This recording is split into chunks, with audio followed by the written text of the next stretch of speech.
Traveling at the speed of love. Do do do do do do do do. Do do do do do do do. I used to be broke, yeah. I have a pocket full of fame. What you doing now? But I know. That's reality now. Reality is unwanted commodity. Can't believe I used to be Mr. Steve Austin on the mic. 6 million ways I used to run it. I guess Oscar Goldman got mad because I got loose, circuits so loose. With a mother goose with the egg that seems to be falling. Hey, yo, pack my bag, cause I'm out of here. My mama don't love me and my mama don't care. Read the papers, the headlines say, bust up rapper got sold. Lingo, the radio plays. DJ something with the radio raised for something. I knew I blew the whole fandango when the drum programmer wore a Kango.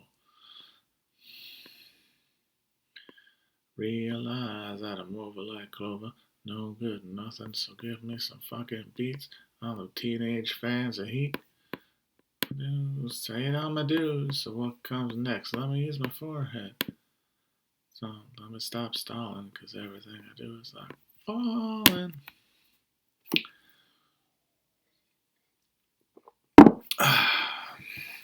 Hey folks.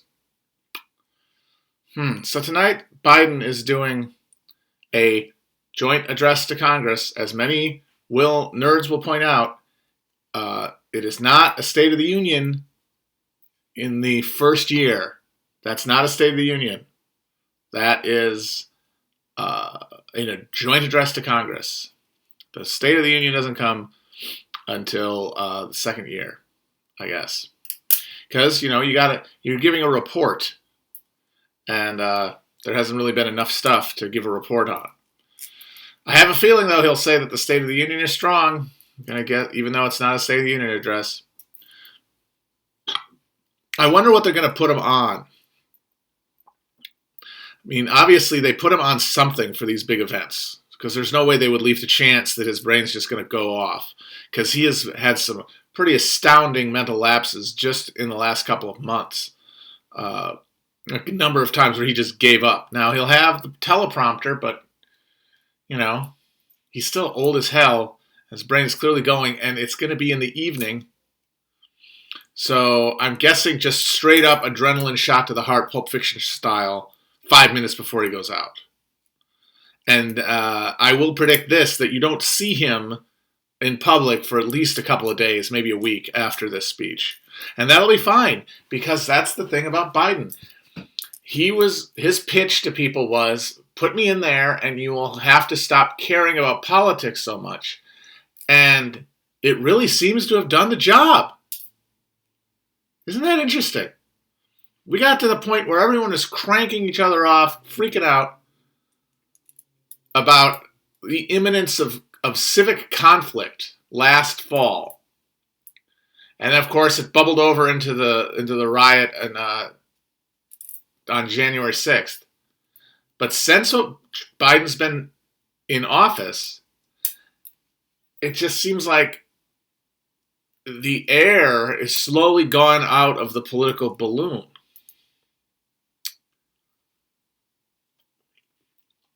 And of course, that's just me from, that's just it. I don't ever know. I've been alone this entire time. I mean, I don't have any interactions with people. I don't know what's actually happening. And even if I did, that would only be a small little keyhole into the interactions of other people. I'm only ever trying to grok a vibe from the ether. And it really does make me think to what degree that is all a self-hypnosis. Like getting yourself into a frame of mind and sort of, without even knowing it, convincing yourself of a state of affairs that is fully fabricated.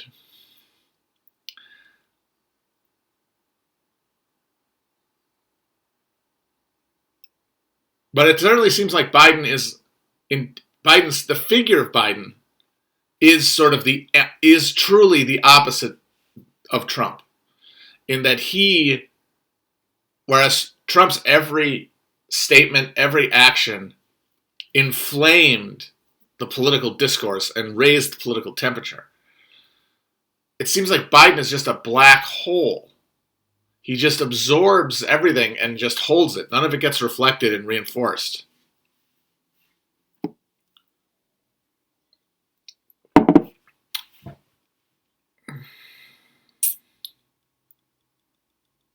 And I honestly don't know what to make of it.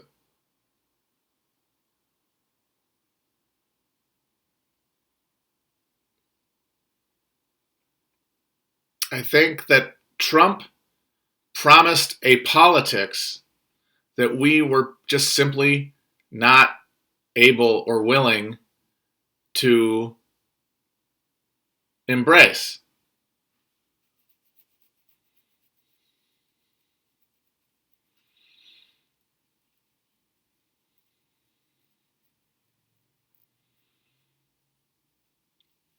And it would be nice to think that this is people redirecting energy in their lives towards more productive vectors than politics, certainly presidential and national politics. And maybe it's just reflecting the fact that I personally am trying to detach from politics, and I'm just responding to my own conscious and subconscious reorienting of my attention.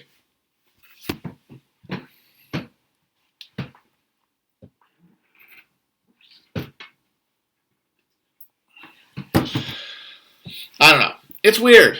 Everything's real weird.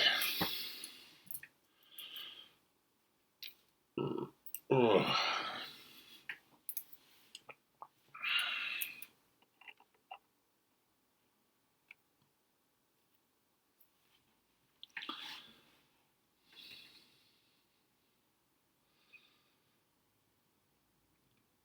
We have this really interesting dichotomy where the domestic front, the Democrats are, if only because they're being forced to by circumstance, go full Keynesian, post-Keynesian, and just completely drop all of their deficit shit, while internationally turning the screws tighter everywhere on every front, from sanctions to military interventions to intellectual property protection.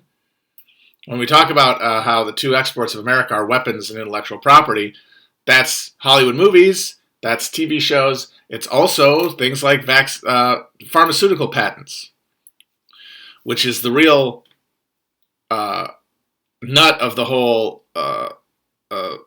controversy about releasing vaccines to countries like India.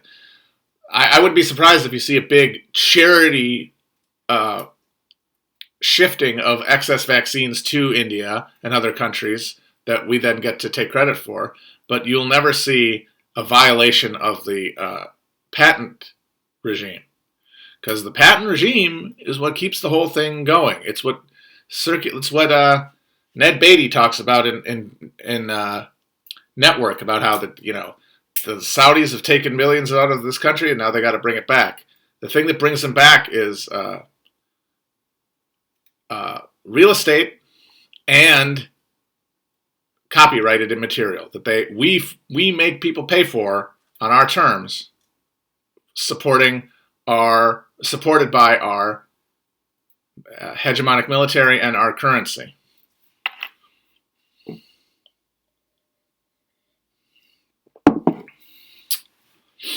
So it would be interesting to see if we get this situation where America does slide towards a haphazard UBI to keep people consuming. Meanwhile, the iron fist of empire just tightens its grip even more around the world.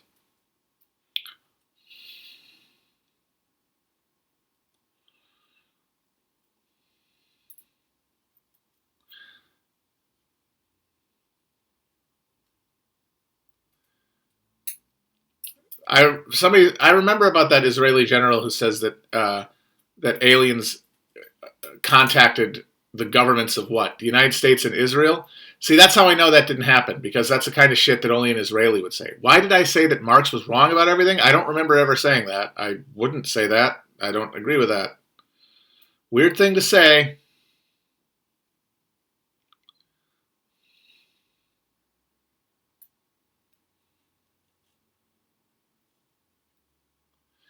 There's a fucking alien species.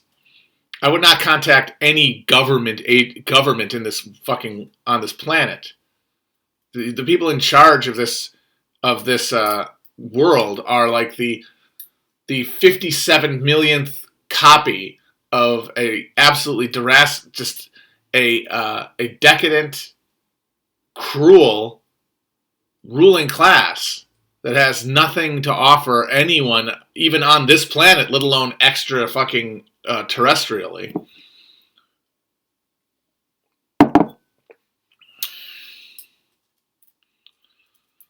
I gotta say that I don't have a lot of patience for the whole Posadist stuff. It seems like a lot of, I mean, it's like anything. It's fine if it's a meme, but when you decide to try to take it seriously, you're missing the point, which is that it's just sort of a humorous thing to play with. But I do basically agree with his premise that if there were aliens that were sufficiently advanced to contact Earth, they would be post-capitalist, communist, or beyond that, beyond economics as we understand them. Because there's no fucking way that any society governed by economics would be able to put resources into that shit. Or would have technology that wouldn't transcend those things. But of course, that doesn't mean that they necessarily would have ideology as we understand it.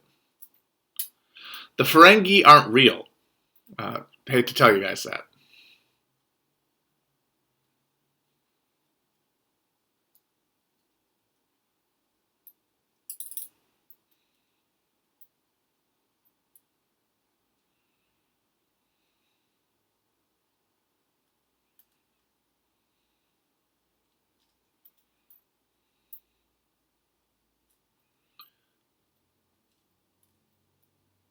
$666 viewers right now.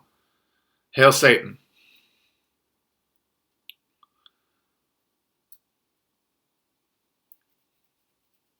I do think it would be funny though if the aliens came to Earth and they said, "Take me to your dealer," because they love to get stoned on weed.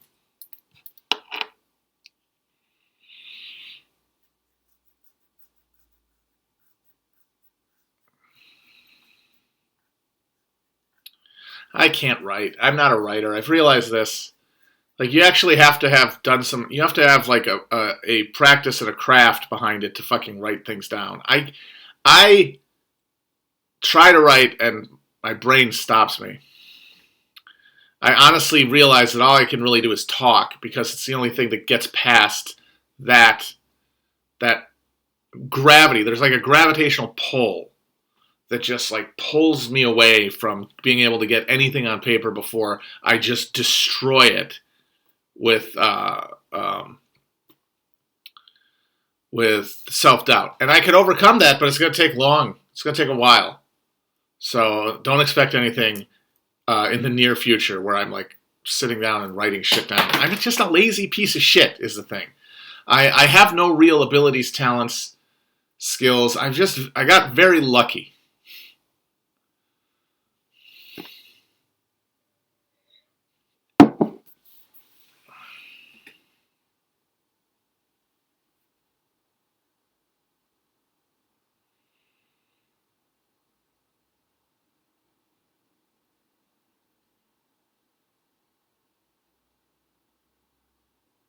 There's always an excuse to do nothing. It's true, and therefore I won't. No, I'm gonna try to get something down, but it's gonna be, like I said, through talking and then editing, not through sitting down. And I think that was always sort of a more hope than will to like sit and write.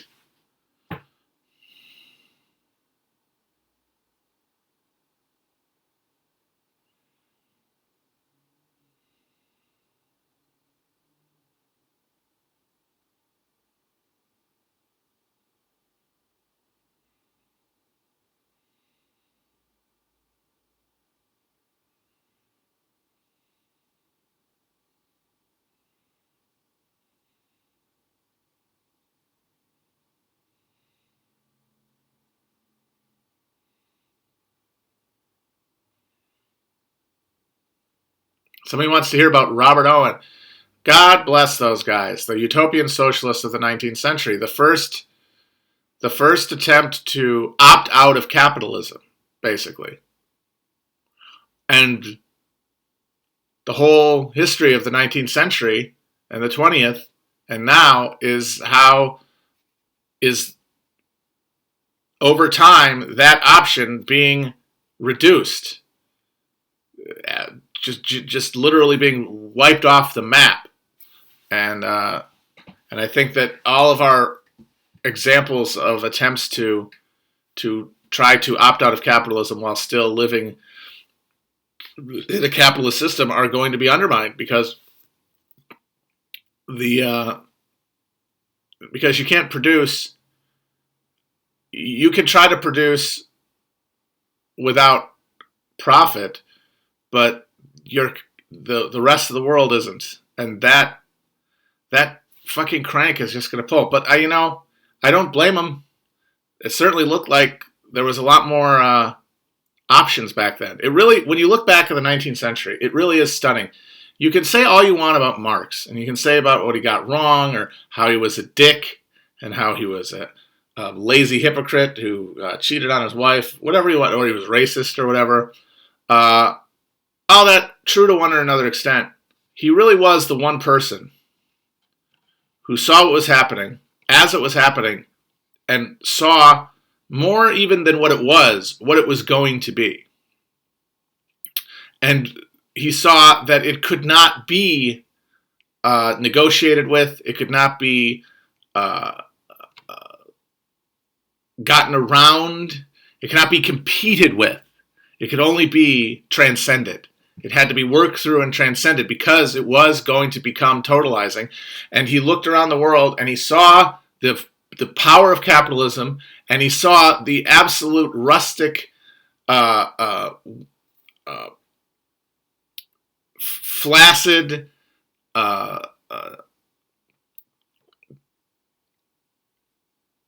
corrupt, weak structures that opposed it, and saw, there's only one way this is going.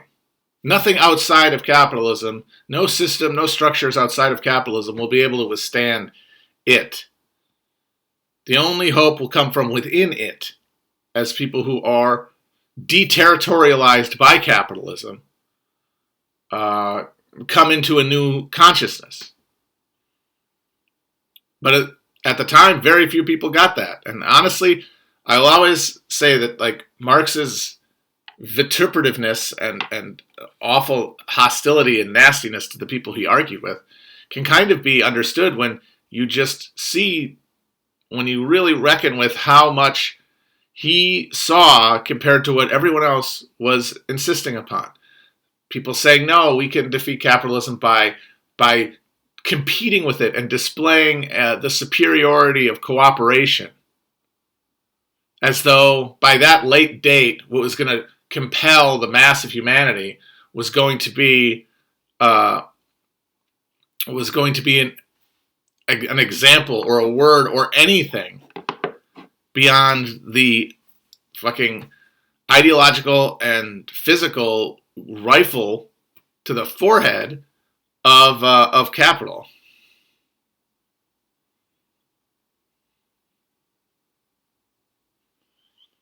But that was not obvious at the time.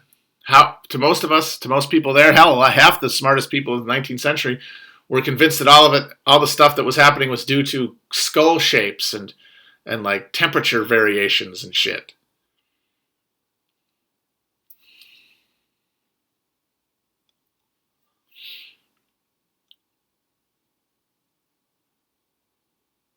But yeah, I don't really know that much about the whole New Harmony deal. I mean, I've never really studied those people. It's like all those 19th century eccentrics, well-meaning, good-hearted, but just fundamentally not reckoning with what was in front of them. But you know what? None of us are. None of us can. All of us are creating a model reality to live in where agency still exists.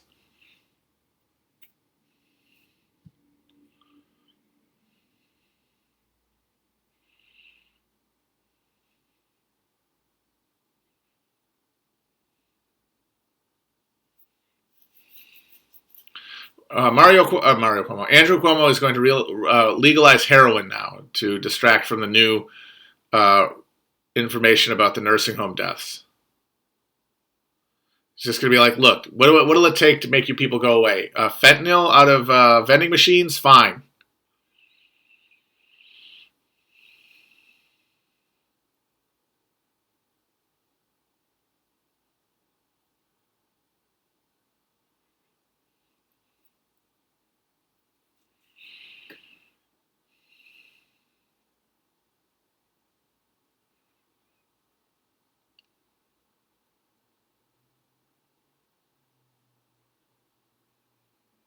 Yeah, maybe they'll, because they're not going to legalize any more drugs, but maybe public drinking.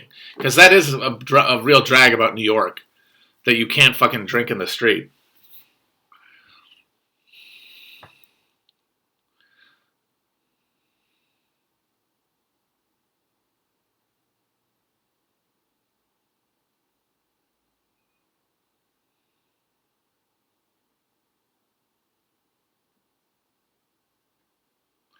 One of the things I think that will always make capitalism beat anything that's competing with it, as opposed to, like I said, being transcended from within, is that power in the capitalist system is never located.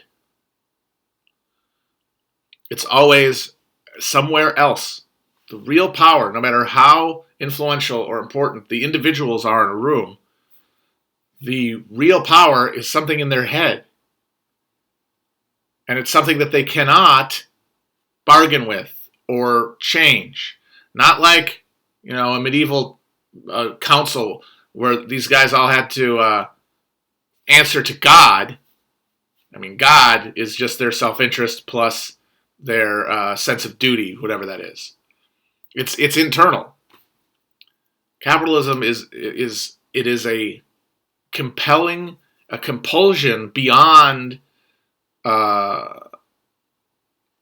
It's a compulsion beyond human personal coercion. It is, frankly, kind of supernatural.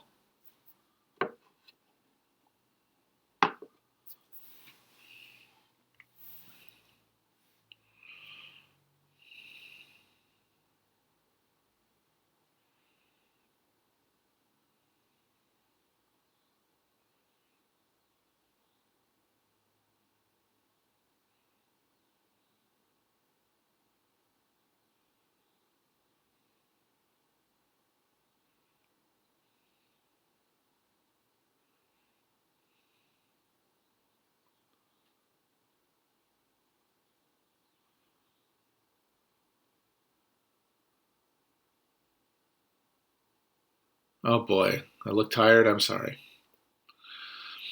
I guess I'm just feeling kind of, I don't know, at sea because I should be being more productive, and I'm guessing I'm having a bit of a crisis of confidence, like Jimmy Carter.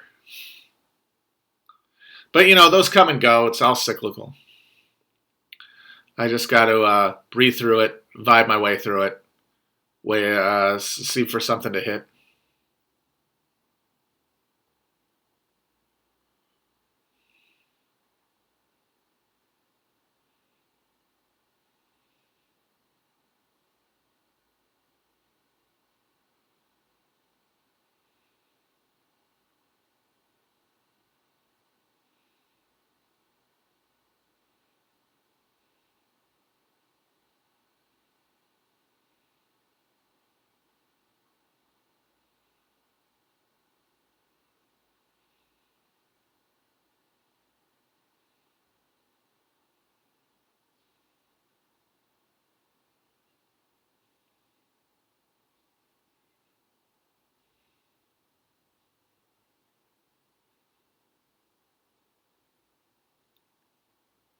I think what I really need is just for this like slow motion pandemification.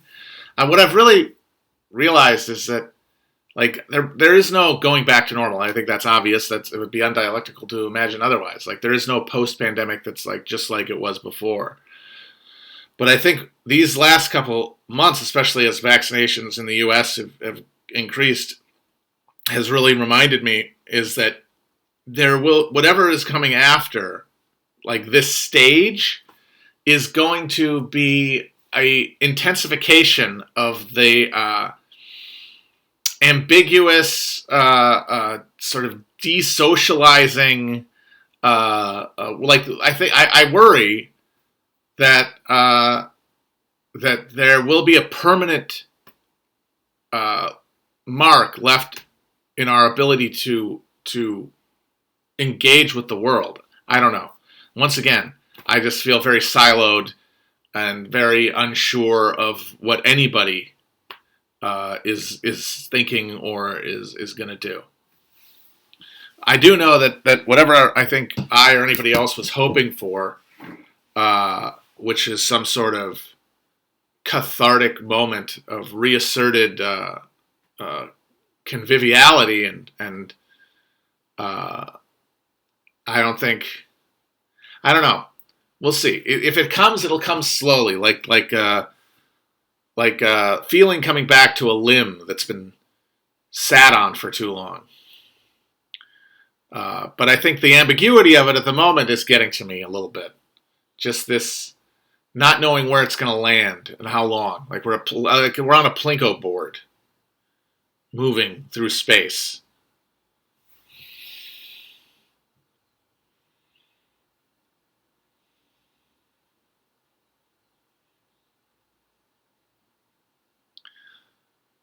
Yeah, you can't really get more of a sobering, sobering a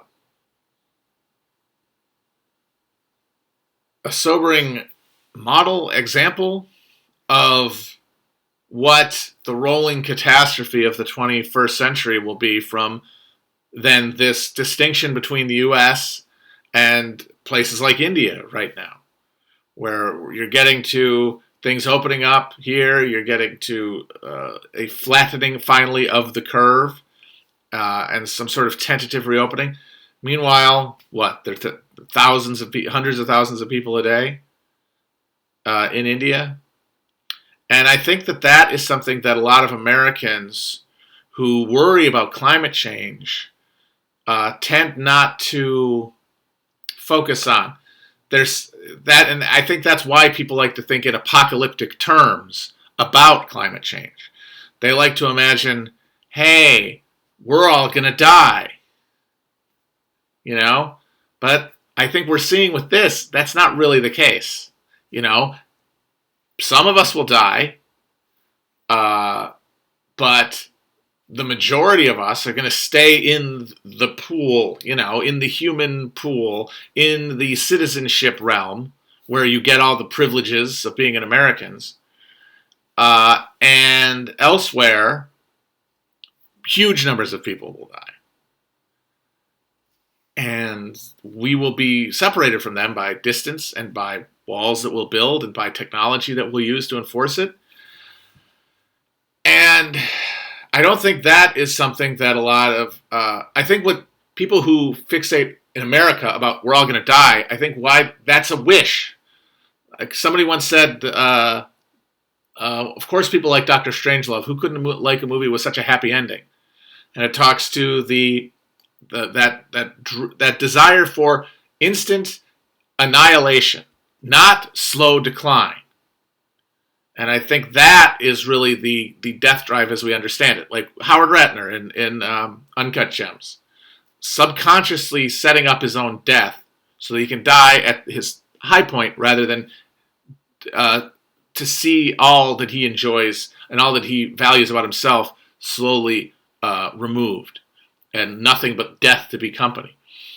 I think a lot of people, they take, especially if you're on the left, self-consciously on the left, we take the idea that we're good people seriously. We take the idea that we do the right thing seriously. We take the idea that if we were in some other more vital historical moment, like Nazi Germany or antebellum America, we would be on the side of right. We would be Sophie Scholl or John Brown. And we can pretend to ourselves now, in the situation that we live in, that we're not really quite in that situation, and that what we're doing in our lives to exhibit a political perspective and to exercise political subjectivity are all, if not as much as we can do, enough to validate ourselves. The future that we're all really headed towards, and for the most part afraid to even name, is one where most of us are going to stay in the bubble. Not all of us, but the thing is, say some chunk of America gets like wiped out by a natural disaster, and the people who were in that zone were, up until that moment, part of America. Once that happens, they're no longer there. I mean, if they die, obviously, they're off the books. But if they're on the other side of the border that we create, other side of the tent cities that we build, they are now off the books consciously too, because their contribution to our understanding of the American people will be eliminated. So most of us are going, or our descendants or whatever, are going to be in the bubble, which means we're going to be watching through the bubble the rest of the world slowly microwave for our benefit. And that is going to mean we're going to be in the moral position that we imagine about the past, where we would have did the right thing. And I think a lot of us understand at some level that even if that's happening, even if we live in that world, by the time it happens, we will have accommodated enough. We will have created enough mental baffles and justifications and rituals of purification to imagine that whatever paltry, ritualized pseudo-politics that we've landed on is sufficient to the horror of the moment. I know that's true of me. Once again, everything I say is just me. I don't know. Maybe that's not true of everybody else. But it certainly seems like it'll be the case.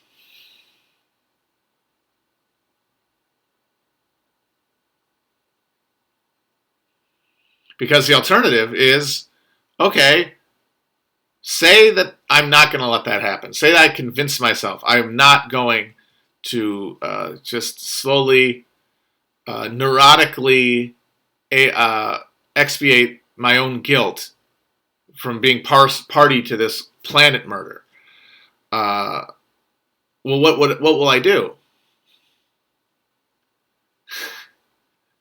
That answer is never clear, because everything looks pointless. And as things get worse, the options are going to get more limited, and they're going to be more dangerous. They're going to involve actual potential for significant suffering and death and imprisonment. And who will do that? Who will do those things if they don't think that they can work? And that's where I keep banging the drum about spirituality, even though I understand that it's not something that computes, and it's certainly not something that can be scaled. All you can scale shit up to is cult, which, that's no good. What does that get you? Jonestown? Heaven's Gate? Even if you don't get that, you end up with like a sad failure, like New Harmony.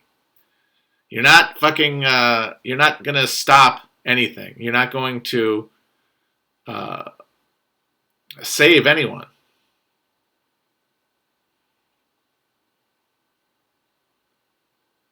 So it can't just be, hey, let's have a new religion.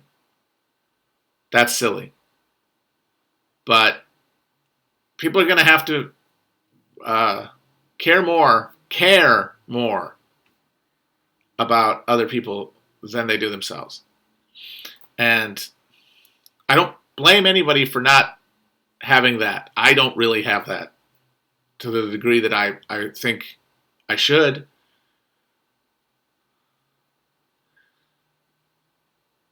But what would build it, I think, cannot be anything that we find online. It can't be anything we read. It has to be something we experience directly. And that experience has to be with other people. And that is, I think, where I'm finding myself sort of at a crossroads, because like I'm talking about, and I've really convinced myself anyway, and you know, that's all you ever are going to do is convince yourself of anything. The rest just flows from that. That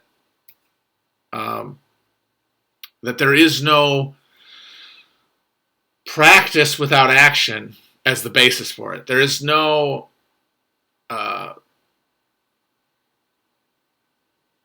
meaning outside of social existence. There is no. I don't mean that like your life is meaningless if you're not social. I mean the things that, the generation of meaning that you carry with you throughout your life, including when you're by yourself, are found through mutual experiences that create realities, that like create new structures of meaning that are stronger because they're shared.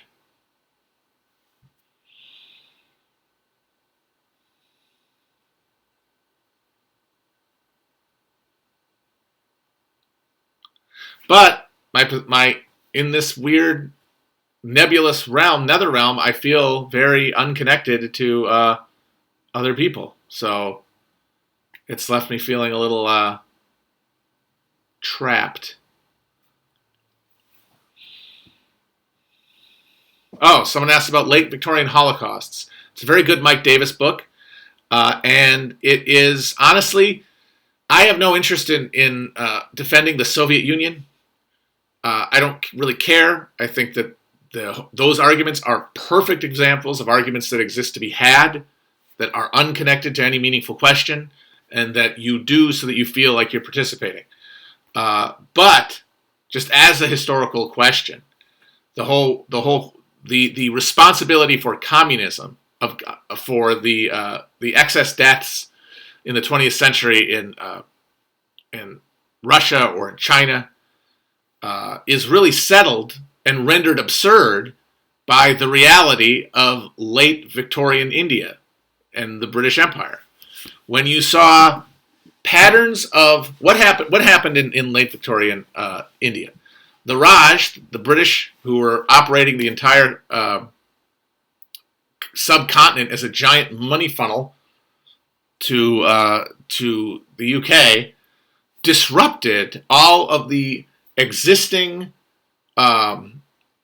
communal structures for agricultural preservation, resource management that had literally since the dawn of civilization in India been used to mitigate famine and natural disasters undermining and destroying food supplies. Because they rationalized agriculture. They made it into a business, just like they did in Ireland.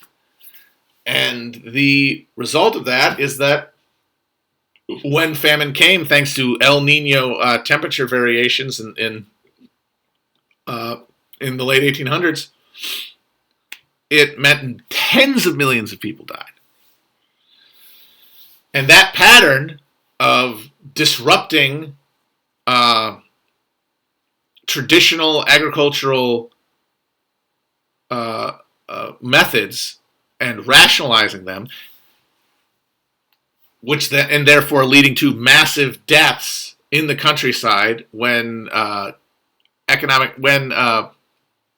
ecological conditions change,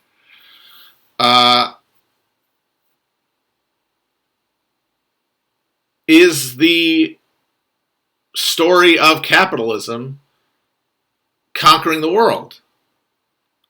It's the inevitable. Once capitalism has won, and I think it won in 1920 or so. Once capitalism has won, it will systematically, as it overawes the earth, alienate people from traditional agricultural relationships with the land that will lead to massive death and transference of calories from the countryside to the cities. And in what you have in Russia and in China is a situation where you had these communist movements made up of self-conscious, Marxist-inspired revolutionaries who, in 1917, made a analytical throw of the dice that they were in a position to light the spark that would light the match of worldwide global revolution that would defeat capitalism and overthrow capitalism from within. And it didn't work. It came pretty close. It wasn't. I don't think it was I mean, the fact that I would point that as like when capitalism won just speaks to the fact that there was still contingency there. There was still possibility. So, and when you consider what the situation was in Russia, where the likelihood of a proto-fascist military reaction taking power from the delegitimized central government was almost a foregone conclusion, absent a communist revolution, that they made the right call. But it failed. The revolution failed to ignite. And as a result, that communist government in Russia is forced to compete on capitalism's terms, on capitalism's economic terms, in order to survive. And that means mulching the fucking peasantry.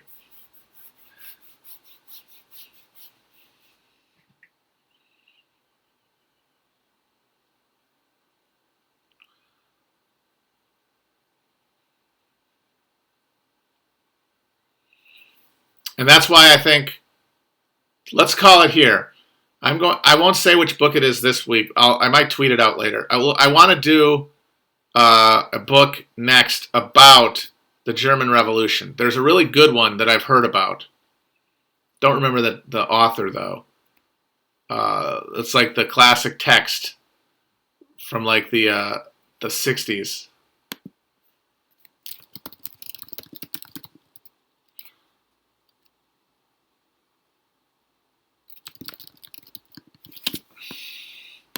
Because it was always supposed to be Germany. It was always supposed to be Germany. The place where the language and where the development of capitalism was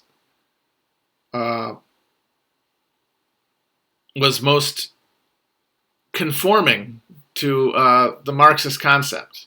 The way that it created a working class movement, the way that working class movement expressed itself politically and challenged for power.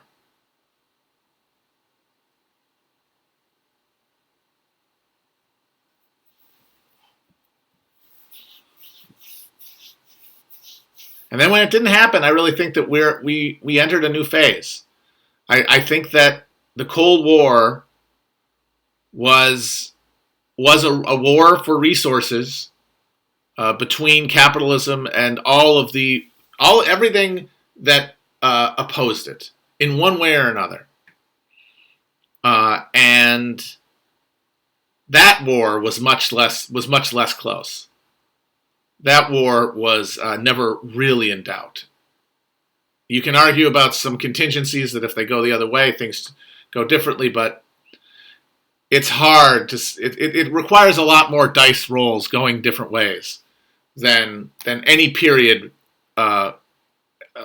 during the immediate post World War I era, when the air was thick with possibility.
I did see Mortal Kombat.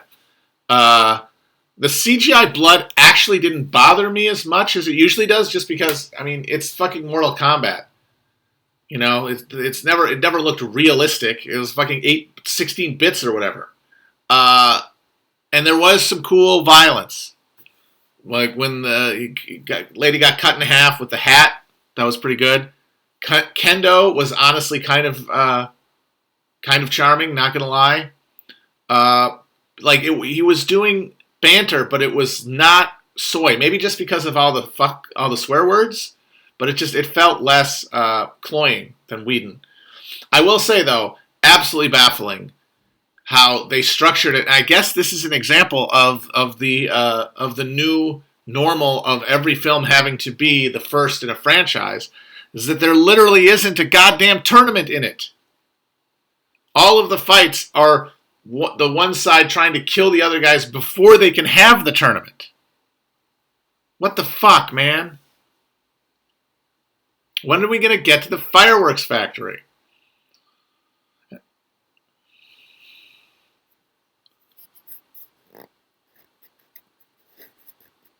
Movies are dead. Correct. Because I really do think that the concept of the film, the theatrical feature film, is determined by the context of seeing it in the theater. I don't think it's movies anymore if they don't go to theaters. I've said that before. I really think it's true. We now have, like Scorsese said, we now have content. And I don't think Marvel destroyed them. I think Marvel is just a symptom of capitalism destroying them.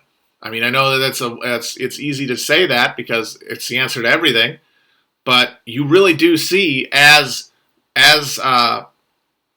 money just swallows the industry, it changes the economies in such a way that the amount of investment, the amount of return on investment required is so astronomical that artistic considerations cannot be priced in. Not entirely, but over time, more and more. And I mean, people say Marvel, but you guys know what year Iron Man came out, right? Who knows the year? The first. No, I know it's not like the first official MCU or something.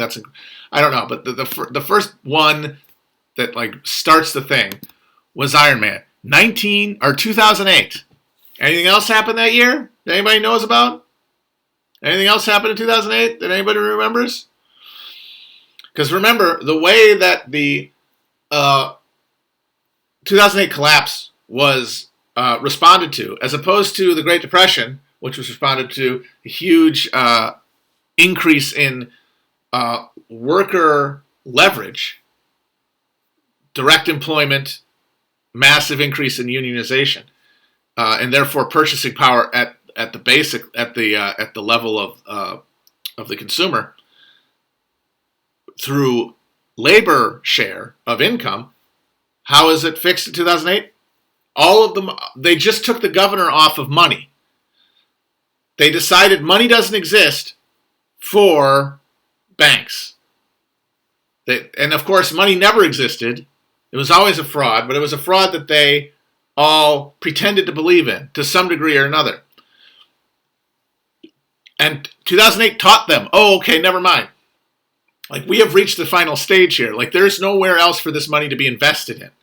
There's nowhere to profitably invest money. Apple is sitting on, what, $200 billion in just dead capital that they aren't investing in anything. There is nowhere for them to put it. There is no, I mean, my God, crypto is literally just running a fucking car in the garage. It's just doing the externalities of an economy without any of the productive part. But what that meant is that the cheapness of money at the top meant that that changed the economics of all these industries, and it made it so that so much money needed to come back to these companies at the top end, like Disney, that nothing but guaranteed products with built-in multi-year marketing structures could ever be worth the initial investment. And when Iron Man was a hit, people wanted a superhero. They wanted a hero. They were holding out for a hero. The model was born. And now everything has been trying to be that ever since. I mean, my God. They tried to turn the damn Universal Monsters into a frickin' extended universe.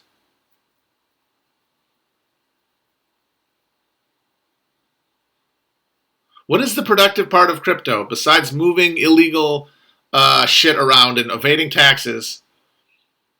It's just fucking carbon emission. It's strangling penguins. Every time you mine a crypto coin, they shoot a fucking penguin in the head. That's it.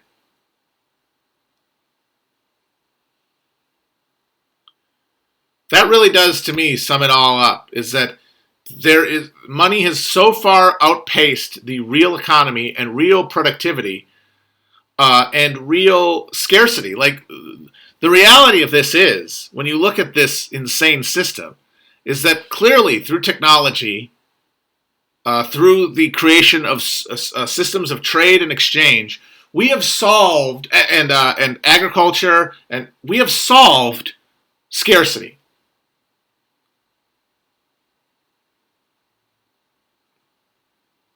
But the only way to do that the only way to actually apply that is to take all of that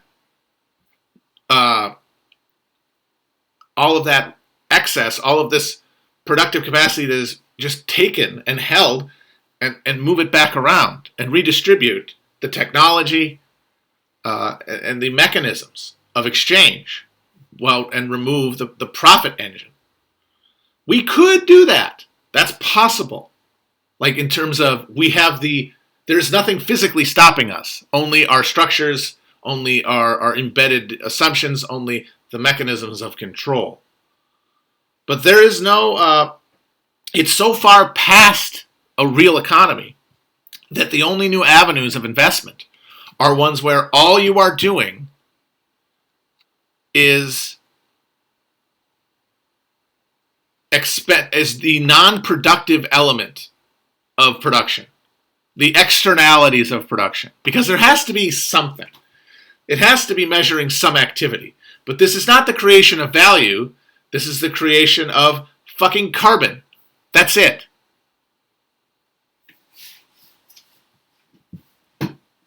And so we're going to suffocate like someone turned on a car in a garage, because there is nothing inside the system that will stop it from doing that.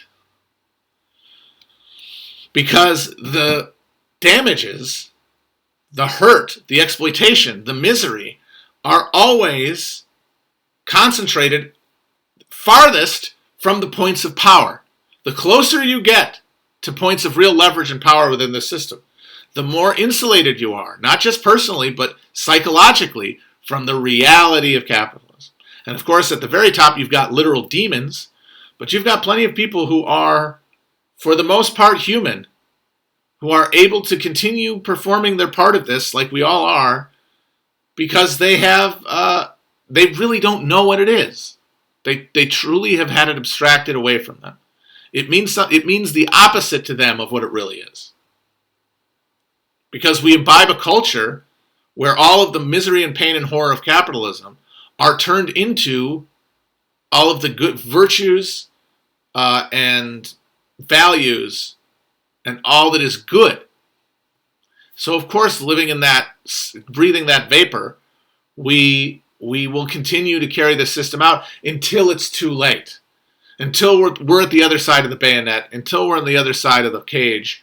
But by then, there will be no way for us to stop, because we're outside of it. And once you're outside of it, you can be and will be annihilated, because you don't have the proximity to the technology that allows you to confront capitalism.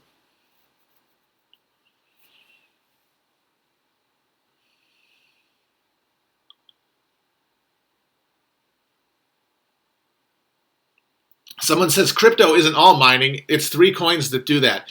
You mean the 3 ones that people have and use? You mean the 3 ones that matter? I mean, if there's ones that don't use mining, fine, that's good. But is that where the money is?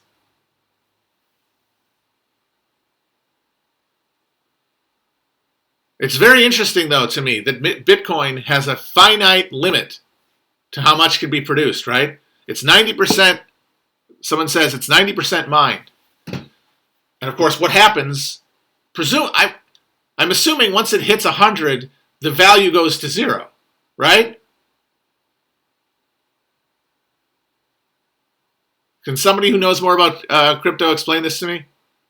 Like it has to go to 0 once it's been 100% mined.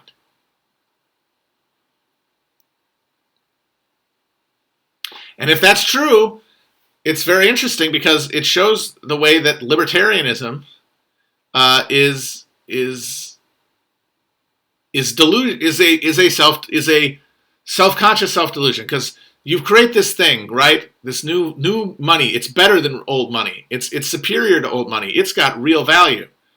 And you still, even though you believe in an economy, capitalism, that is dependent upon endless growth, continual and endless growth, that's the necessary condition for capitalism, which is why America is just a giant Ponzi scheme.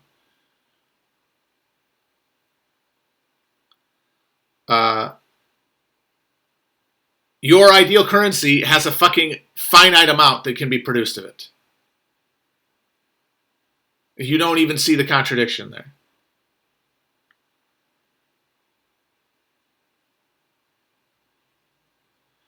But that's because actual currency, not legal tender, fiat currency, is at the end of the day actually enforced by the system that produces its viability.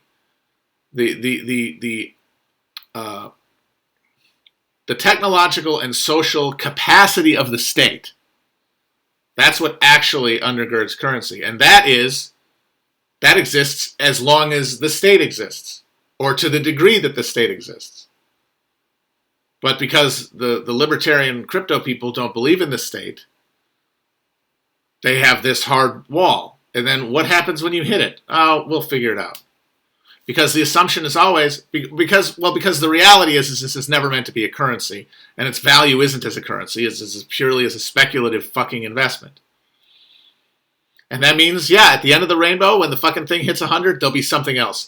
The good old state, with its old fiat currency, which we've been actually converting this to the whole time, is going to be there to pick it up, to have another con for us to run.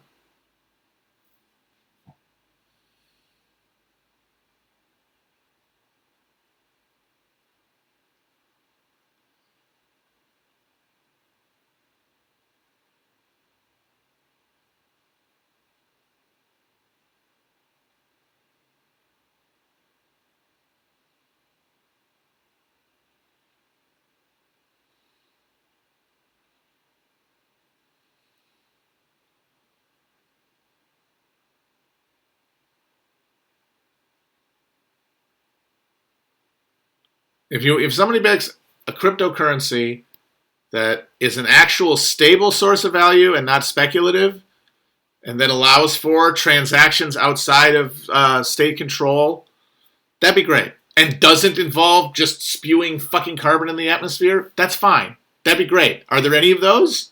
I'll have some. But I mean, I don't really need any because I don't need to subvert legal transactions right now.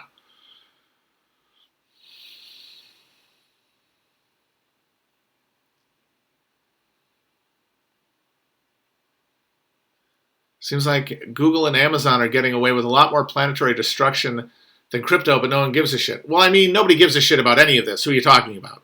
Like, 90% of people, of descriptions, it's amazing. I wouldn't say 90, I guess, but it's amazing the number of debates online about politics that boil down to, why do you care so much about X and not Y? When the reality is, nobody actually cares about any of it. It's just what they want to emphasize at any given moment for an emotional high point to an argument they're making to avoid having to deal with their existence. I should know. I almost perfected this shit.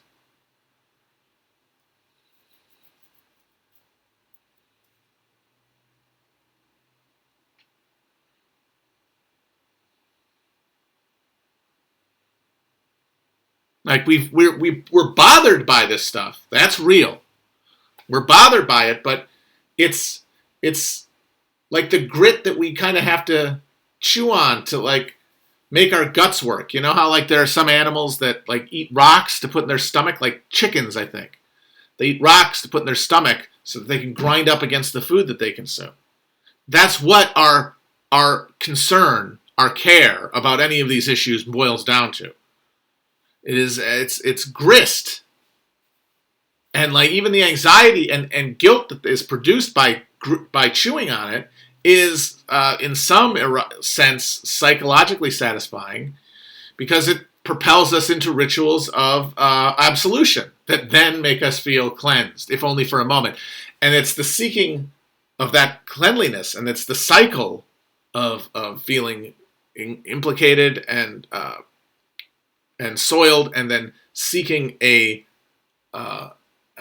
baptism that keeps us moving. And again, there's nobody to blame for any of that. No one is wrong or evil for making these choices. We are all just trying to live from day to day as no humans ever have, as alienated as any humans have ever lived. And we are just trying to make sense of a world that has, most of us, if we're listening to this, since we were conscious, has existed solely to atomize us, to convince us of the immovable deadness and disenchanted mechanistic soullessness of the world.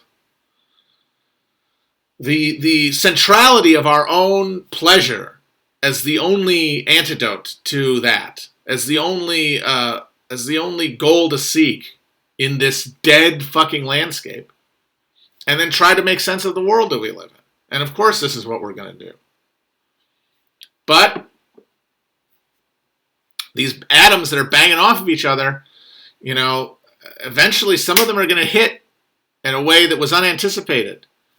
And explosions are going to occur. Whether they're sufficient, whether they happen in time is a different question. But whether there's going to be something for people to do at any given moment that might help lead us closer to that point is also very true. There is always, as long as there are humans, there is hope. It's because we all have the ability to transcend our understanding of the world. It happens all the time. We've either experienced it or we've seen it in others, where people come to an understanding that changes their relationship to the world around them, to the people around them, changes their values, and therefore changes the trajectory of their life. And that is where free will resides, is in the possibility that we have at any given moment to jump the track of our programming. But what does that is emotion. What does that is a feeling in a moment, is a contextualized experience that opens a new path. It cannot be reasoned to.